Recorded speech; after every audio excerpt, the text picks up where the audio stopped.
Welcome to a new session on an important topic from fluid mechanics, that is total pressure and center of pressure of immersed surfaces. This is from fluid statics. What do you mean by total pressure? What is its application? Let us consider a rectangular tank which contains water. If you are asked what is the force exerted by water on the side walls of the water tank, that is vertical walls of the water tank, and what is the force exerted by water on the bottom surface of the tank, then you need to apply the concept of total pressure. What exactly is total pressure? Total pressure is defined as the resultant hydrostatic pressure force on an immersed surface. We know that the hydrostatic pressure increases with depth in an incompressible static fluid, that is, in a liquid. As we go down an incompressible static fluid, the pressure intensity increases. That is given by the hydrostatic law. Pressure intensity at the depth of h meters below the free surface in a liquid is given by P is equal to W into H, that much Pascal when you use SI units. Now what is the total pressure? How do we find it? Here we have three different cases. So we can consider immersed surfaces of the plates when they are horizontal, vertical or inclined. To start with, we will consider a horizontal surface like this. Let us consider a horizontal plate. When you consider a horizontal surface, we know that everywhere on the surface, the pressure intensity will be the same, because every point on the horizontal surface is at same depth below the free surface. That in this case is, let us say, small h. So the pressure intensity there is P is equal to WH. So that intensity of pressure will be acting all over the horizontal plate. In the case of horizontal surface, there is no complication. We can simply take the product of pressure intensity and the area of the surface and arrive at the total pressure. Remember, the word total pressure, that does not represent pressure alone, it represents the total pressure force. Even though we write total pressure only, it represents total pressure force due to the hydrostatic pressure acting on the immersed surface.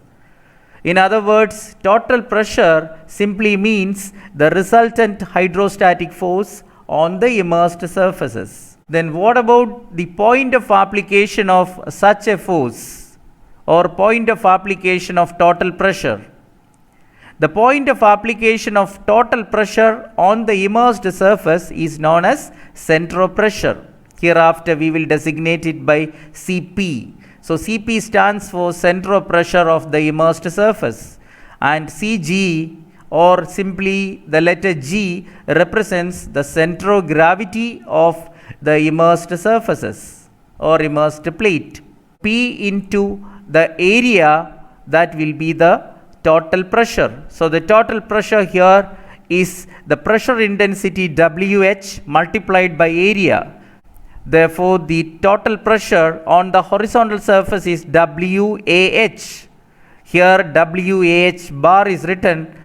In the case of vertically immersed, horizontal one or inclined surface, the total pressure force commonly can be represented by WAH bar, where H bar is the depth of the center of gravity of the immersed surface below the free surface of the liquid. So if you have a horizontal plate which is rectangular one, and if it is a homogeneous plate, then the geometric center of the plate itself will be the center of gravity, and its center of gravity will be at the same depth h as all other points on the plate below the free surface. Therefore, in the case of horizontal surface, h bar is equal to h. Therefore, WAH bar in the case of horizontal surface will become simply WAH. That much Newton or kilonewton. Before we pass on to the next case of vertically immersed surface, let me remind you that in the case of horizontal plate like this, the center of gravity and center of pressure will coincide. Remember, the force distribution on the horizontal plate like this due to hydrostatic pressure is an example for uniformly distributed load. Now we will consider the second case, that is vertical surface immersed in a liquid. For example, if we consider the vertical walls of a rectangular tank which is holding water, then the force exerted by water on the side walls.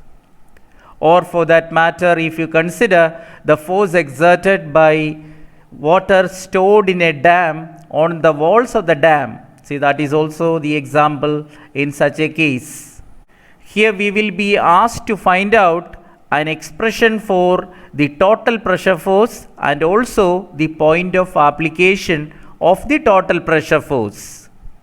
So the point of application of the total pressure force is known as center of pressure. So the typical question from such a topic is, we have to obtain an expression for the total pressure and center of pressure of a vertically immersed surface in an incompressible static fluid, that is a liquid. Let us assume that the liquid has a density rho and its specific weight is W Newton per meter cube. Consider an incompressible static fluid. This is the free surface, and we know that the pressure acting on the free surface is atmospheric pressure. If you use the gauge pressure scale, then the atmospheric pressure is taken as the datum. Therefore, the atmospheric pressure value on gauge pressure scale is taken as 0. Here the important point is, unlike the case of horizontal surface, the pressure intensity is not same everywhere. As we go down below the free surface, the pressure intensity increases. Just consider this rectangular plate. So it is having a width, let us say B, and say a depth D. See, its edge view is shown over here. We will consider the presence of the liquid on one side of the plate. And what is the force exerted by the liquid on the vertical plate? The pressure intensity increases with depth vertically as indicated here. See the length of the arrowheads, you can notice the length of the arrowhead is increasing linearly. So the pressure intensity at the top is WH1, pressure intensity at the bottom is WH2, that is P2, and P2 is greater than P1, and it varies linearly when W is constant. So this variation, these give rise to a uniformly varying load pattern. In engineering mechanics, you must have come across uniformly varying loads. See, this is a practical example of a case where you have uniformly varying load pattern. In particular, this is a trapezoidal one.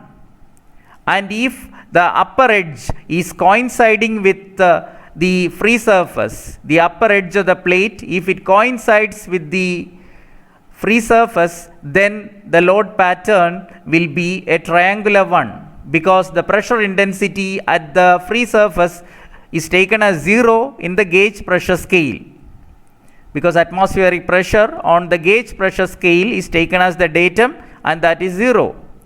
So pressure intensity then increases from 0 at the free surface to maximum at the bottom edge of the plate, if the upper edge is coinciding or is in level with the free surface.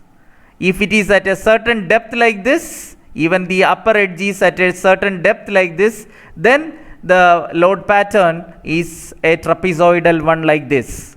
So you will be asked to draw the pressure distribution, hydrostatic pressure distribution along the depth in the case of a vertically immersed surface. Since the pressure intensity increases with depth in this case, the point of application of the resultant hydrostatic force will not be at the geometric center of the plate. Like this, if you consider a rectangular plate and if it is a homogeneous one, then the center of gravity will be the geometric center. But the point of application of the total pressure will be below that. By common sense, you can assess this situation because the pressure intensity is more towards bottom. So the resultant hydrostatic force and its point of application will not be at the geometric center. It will be below that. If you consider an arbitrary shape or a rectangular regular shape like this, the theory is valid. We have to obtain an expression for total pressure first. See, these are the questions we have to answer. What is the magnitude of resultant hydrostatic force in this case? That is total pressure. And depth of center of pressure also we need to find out. That is H star. And we have to prove that Cp lies below Cg in the case of a vertical lamina as well as an inclined lamina that is immersed in a liquid. H star is greater than H bar. We have to prove that. Let us consider this surface, and this is the centroidal x axis, that is a horizontal axis that passes through the center of gravity and is parallel to the free surface. See, the free surface is here. Center of gravity is here, that is at a depth of h bar below the free surface, and center of pressure is here at a depth of h star from the free surface, which we need to find out. And the top edge is at a distance of h1, bottom edge is at a distance of h2, and the depth of the plate is, let us say, d. And if you consider a rectangular plate, of course its area is the product of the two sides, the breadth b and depth d. So b into d is the area. And what about the area moment of inertia or second moment of area of this rectangular surface about the centroidal x axis? See, that is given by BDQ by 12. We know it from the elementary engineering mechanics. We will proceed further on the derivation. So what you need to understand is the pressure intensity at a depth of h, that is W into h. So we will consider an elementary strip. See, the elementary strip we will consider here. Whether the shape is rectangular one or arbitrary shaped one, we will consider an elementary strip at a depth h meters below the free surface. We know the pressure intensity at this level. Let small g be the center of gravity of this rectangular elementary strip. It is at a depth of let us say h meters below the free surface. The thickness is very small. You can consider that the center of gravity of the strip, elementary strip, is at a distance h meters below the free surface. The area of the elementary strip is dA. First of all, we will consider the pressure force acting on this elementary strip. So what is the pressure force acting on the elementary strip? So that we will consider first. The pressure intensity at the depth h is P is equal to WH. W is equal to rho into G. So P is equal to rho GH. W is the specific weight of the liquid for an incompressible fluid, that is a constant. Now what is the hydrostatic force on the elementary strip? Since it is an elementary one, we will designate it by dF.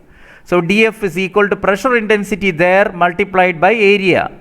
So P into dA, that is the hydrostatic force acting on the elementary strip, that is WH into dA, because we can replace the pressure intensity P at the level h by the term WH. So WH into dA, that is the hydrostatic force acting on the horizontal elementary strip we considered. Let it be equation number 2. The pressure intensity at the level h, P is equal to WH, is labeled as equation 1. Now the total pressure on the entire area we have to find out. How do we find out? Since dF is the hydrostatic force acting on the horizontal elementary strip, now we can find out the total pressure on the entire vertical surface by integrating this dF over the entire area A.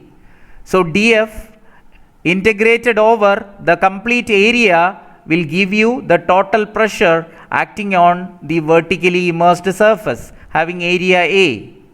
So the resultant hydrostatic force on the vertically immersed surface here is given by F is equal to integral dF, that is integral WH into dA, and W is a constant for incompressible fluid, so W can be taken out, so W into integral H dA. What is integral H dA? From elementary engineering mechanics, we know that H dA is the first moment of elementary area dA about a reference line. So here the reference line is the free surface. See, when you consider the free surface, this rectangular elementary strip that has got the first moment of area as area multiplied by the centroidal distance of the strip. What is the centroidal distance of the strip here? That is small h. So h into dA is the first moment of the area dA. So what do you get when you integrate that h dA over the entire area? Then you will get the first moment of the entire surface about the free surface. So integral of h dA then will represent the first moment of the complete area A about the free surface, that is the reference. So integral h dA, that is given by, see, what is the first moment of a certain area? Area multiplied by the centroidal distance. So here when you consider the entire surface, its center of gravity is G. See, it's here. If it is a irregular shaped body, then it is here, and even if it is a rectangular one, it is designated here. And this CG is at a depth of h bar. Therefore, the first moment of the entire area you can find by taking the product of area multiplied by the centroidal distance h bar. So the entire area, the first moment of area with respect to the free surface will be equal to area multiplied by the centroidal distance. That means the depth of the center of gravity of the vertical lamina below the free surface. So A into h bar, so that is integral h dA. So now from this expression, F is equal to W integral h dA. Integral of h dA, that simply represents the first moment of area A about the free surface, and that can be replaced by area of the lamina multiplied by the centroidal distance h bar. So F is equal to W into integral h dA is now replaced by area into h bar. So as a result, you get F is equal to WAh bar. So F is equal to W into AH bar. This is the equation for finding the total pressure. Let me remind you, even if we use the word total pressure, it really represents total pressure force or resultant hydrostatic force acting on the immersed surface, which in this case is a vertical one. So WAH bar, that is equal to F. And now we have to find out its point of application. So its location can be found out by getting an expression for H star. What is H star? H star is the depth of center of pressure below the free surface, which we need to find out next. So for that purpose, we will use Varigan's principle of moments from elementary engineering mechanics. So we will consider the moment of the force dF acting on the elementary strip about OO, that is the reference axis level, that is at free surface. The moment of the force dF acting on the elementary strip dA about the free surface. See, here the free surface is designated by 0, 0 or OO. So that is at the free surface level. dF is equal to WH into dA, that we already know. Since the elementary strip is at a depth of h below the free surface, the force multiplied by the perpendicular distance from the reference to the line of action of the force, that is the moment. So dm dot is equal to h into df. H is the perpendicular distance to the line of action of the force df from the free surface, because the free surface is the reference for taking the moments now.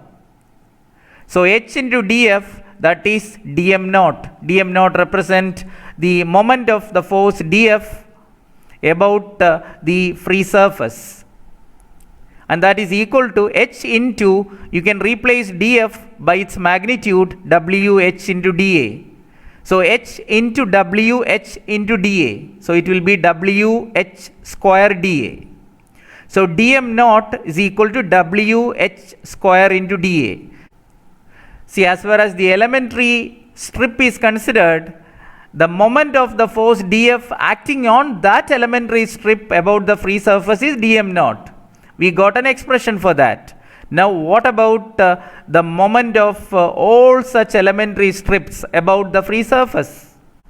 If we take the algebraic sum of the moments of all the pressure forces acting on all possible elementary strips comprising that area A, then m naught, that represents the total moment of all such forces on various elementary strips about the free surfaces constituting that area A. So m naught is equal to integral dm naught. So algebraic sum of all such moments, algebraic sum of the moments of all such forces acting on various elementary strips constituting that area A about the free surface will be given by m naught is equal to integral dm naught. So dm naught, we have an expression wh square dA.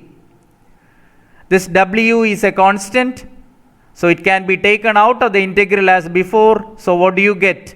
m0 is equal to w into integral h square dA. This m0 or m naught is the algebraic sum of the moments of all such forces acting on various elementary strips about the free surface.